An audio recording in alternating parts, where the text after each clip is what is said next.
we need to think of a new advert for freebets.com.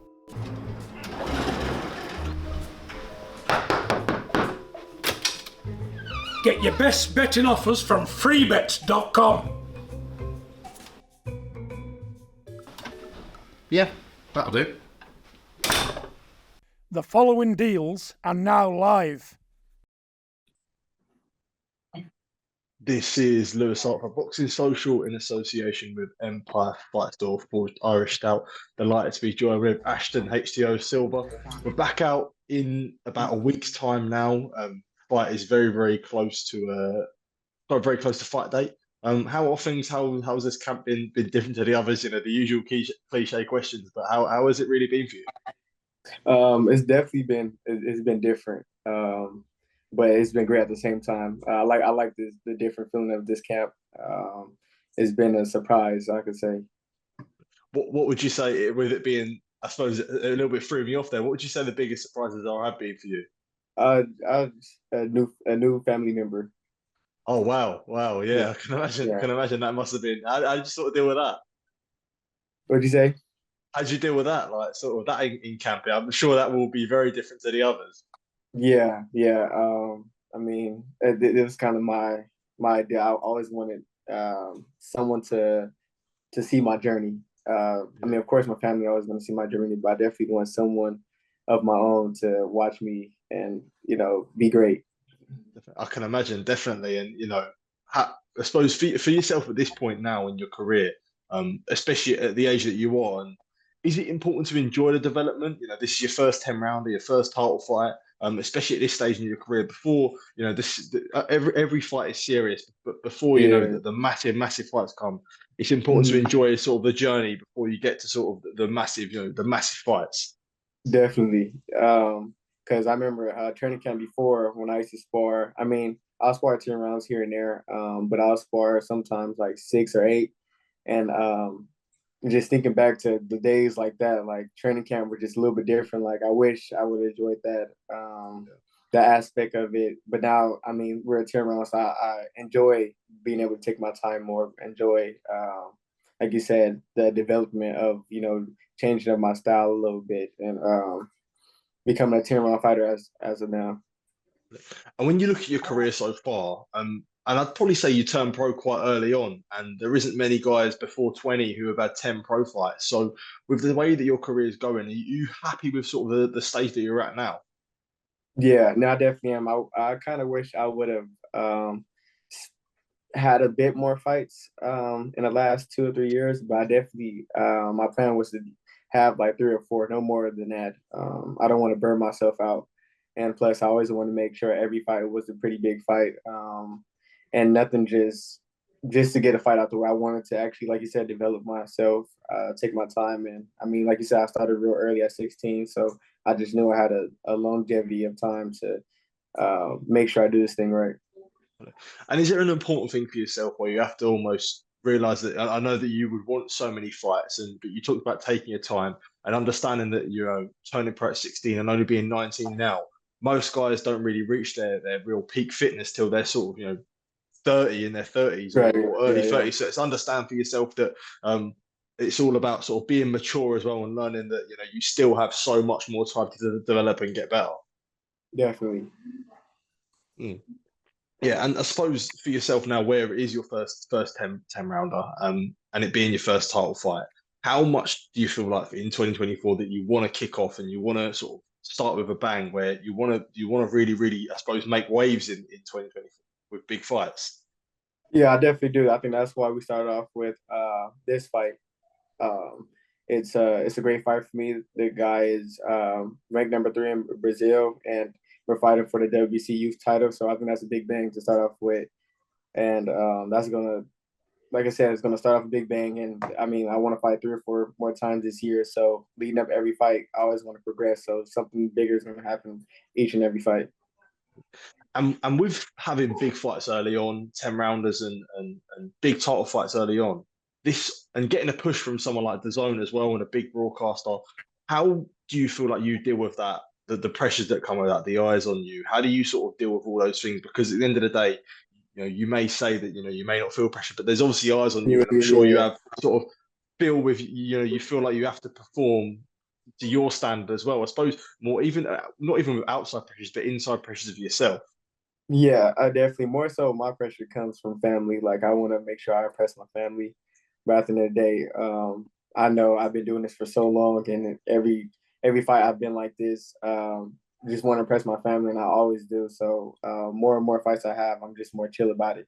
And at the end of the day, that's what training camp is for. I train my ass off to make sure when I go in the ring, I'm bringing my A game. Make sure I'm very, very intelligent. IQ is above the opponent. So that's what also it's like a stress reliever. When you make sure your training camp is fine, I mean everything else just flow with it. And speaking before about enjoying it, is there also enjoyment where you know that your talents are getting credited in a way? You know, you're getting this push from MVP, getting this push for Jake Paul because you deserve it. Is there a good thing for yourself that you have that to fall back on, people pushing you like that? Yeah, I think I've been having people like that since I first started boxing. I always had the support system coming with it. So, like you said, I have support and a push from everybody, even the zone, MVP, my family, friends that may be big in the scene or in industry. So, I think I always have like a little bit of push. It's just because like it's not the business side of it. It's more so like the family side. Like we look out for each other. And one thing with you, boxing, it's almost been your whole life. I suppose you started boxing very, very early on. And being Yeah. involved in boxing at a young age, how much do you feel like that's had a benefit for you where you've seen, as you said, maybe not necessarily the business side, but all the things that go into making a fight when, you've been in the gym from sort of 6 or 7 years old. Yeah, it's definitely been a ride for sure. But like since I've been boxing pretty young, and we have a good amount of professionals inside the gym, and even at that, I had like role models that always looked out for me. And seeing the business side or however boxing went about, and it gave me like a great idea of what things were like. So it prepared me definitely for this moment and moments like this now. So I know what I'm going into, looking for, and what to watch out for. And I suppose in your division, to say the least, it's full of stacked talent, not even in, at the world level, but especially at your scene, sort of with the prospects coming Yeah. through. Being involved in sort of the lightweight division where there is so much talent there, how sort of exciting is that for you that down the line that, the big Vegas pay-per-views that could be involved Yeah. with yourself? Yeah, that's the exciting part about it. Just knowing that there will be a lot of pay-per-views being made and mega fights happening. Just everything about it. I think that's what if you're like a competitive guy or a competitive fighter, that's what you want. You want to end up fighting the best or someone that's on the high rise as you. So I'm looking forward to making matches like that and testing myself.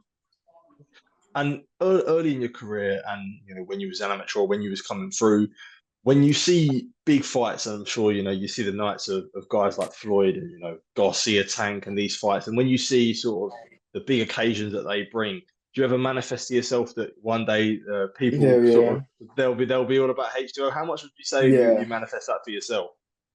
All the time, all the time. I think that's another reason why I don't get nervous inside the ring or when I have um, a good audience, like when I'm fighting co-main under Jake or just on a Jake card and it's like 15,000 in the crowd. It's like it's pretty normal to me. It actually feels better because that all that manifesting and that's what I want for my career. So that's definitely on my mind all the time. When I'm seeing the fights, it hypes me up every time. Like you said, if I see Javante Tank and Ryan Garcia fighting, it's something I definitely imagine myself being.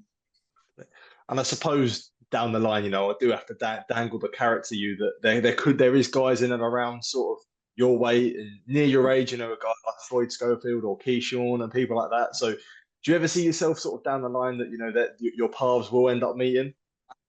Yeah, I do. I definitely do. I mean, hopefully they still on the road too, and their skill set is actually there where it's supposed to be. And then, I mean, definitely down the line, I feel like a fight would be made. Hopefully on their end if they are willing to, but if not, I'm sure there's plenty other fights out there as well, and other people on the high rise right behind them. Absolutely. And just the last one from me. You did mention Jake Paul there, and he's obviously a guy who pushes you heavily, and, boxing on his undercards. He's obviously boxing in March as well. What do you make of him now, sort of making this transition from almost, taking away from the influencers, but fighting sort of the professional ranks and then wanting to make a claim in the professional ranks, sort of with you being in the professional game yourself? Hmm. I honestly wouldn't say that he's transitioning. Is more so he was on a that was a path that he took was on a slope. It's like a regular career. Like, people usually start off fighting like bums or whatnot. And I think the influencer was his like bum type of guys. Like he was, Yeah, making sure he got the feel inside the ring. Now he's fighting, and like you say, I guess you could say real boxers. And he just slowly, steady, progressing himself and make sure he take care of his career the right way. So that's what he's doing. And I absolutely. mean, I'm definitely proud of him for that. Absolutely. Ashton, just want to say thank you for taking time to speak to me. Really, really good to catch up Thank with you, you. mate. And all the best for next Friday, mate. I'm sure you'll be making more waves, that's for sure. Thank you for sure. Top man. I love.